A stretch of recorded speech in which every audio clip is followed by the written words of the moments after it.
Hi hello வணக்கம் and welcome to அறிவியல் podcast. நான் உங்கள் Jayalekha from Bharathi academy 8th Ruby B. நான் இன்றைக்கி பேச போகிற டாபிக் என்னென்னு பார்த்தீங்கன்னா, உங்கள் லைஃப்பில் நீங்கள் எப்படி ஒரு சக்ஸஸ்ஃபுல்லான ஆண்டர்ப்ரனராக ஆகணுன்றது தாங்க. இப்போது நீங்கள் ஒரு சக்ஸஸ்ஃபுல்லான ஆண்டர்ப்ரனராக ஆகணும்னு நினச்சிங்கன்னா இந்த வீடியோ உங்களுக்கு தாங்க. அண்ட் நான் இப்போ உங்களுக்கு அதுக்கான மெயின் பாயிண்ட்ஸ் எல்லாம் சொல்ல போகிறேன். Point number 1, focus. நம்மளில் நிறையா பேருக்கு லேக் ஆகிறது ஃபோக்கஸ் தாங்க. அதனால் நீங்கள் எந்த ஒரு ஒர்க் பண்ணுறதா இருக்கிறதுனாலும் நீங்கள் உங்களோட ஃபுல் ஃபோக்கஸ்டாக இருக்கணுங்க அந்த ஒர்க்கில். அதுக்காக எடுத்த உடனே ஒரு ஒர்க்கில் ஃபோக்கஸ்டாக இருக்கணுன்றது இல்லை.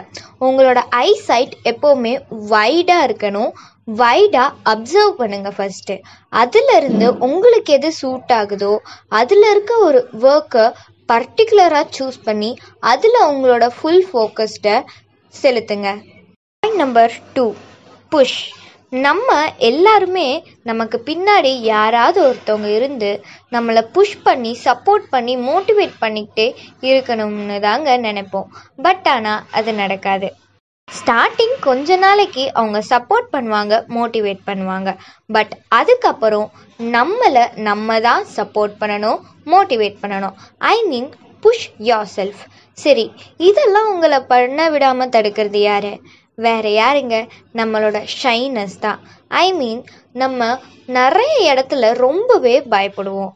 அப்புறம் நீங்கள் ஒரு ஒர்க் பண்ணுறதுக்கோ இல்லை நீங்கள் பேசுகிறதுக்கோ ரொம்ப தயங்குவீங்க. இப்போ ஒரு இடத்துல தப்பு நடக்குதுன்னா அதை அப்போஸ் பண்ணி கேட்குறதுக்கும் நீங்கள் பயப்படுவீங்க. ஸோ இதெல்லாம் இருக்கக்கூடாதுங்க. Number 3, idea. நீங்கள் எப்போவுமே திங்க் பண்ணிக்கிட்டே இருங்க ஒரு விஷயத்தை நீங்கள் செய்யணும்னா. ஸோ நீங்கள் எப்போவுமே திங்க் பண்ணிக்கிட்டே இருந்தீங்கன்னா உங்களுக்கு நிறையா ஐடியாஸ் புதுசாக கிடைக்குங்க. நீங்கள் என்கிட்ட கேட்கலாம், நம்ம எப்போவுமே ஒரு விஷயத்தை பண்ணுறதுக்கு திங்க் பண்ணிக்கிட்டே இருந்தால் நமக்கு ஐடியா கிடைக்குமான்னு. ஆமாங்க, of course you will get an better idea. Point number 4, persist. அப்படின்னா என்னன்னு பார்த்தீங்கன்னா, இப்போ நீங்கள் ஒரு விஷயம் பண்ணிங்கன்னா அதை கண்டினியூஸாக பண்ணணும். அதை பாதியிலே விட்டுறக்கூடாது.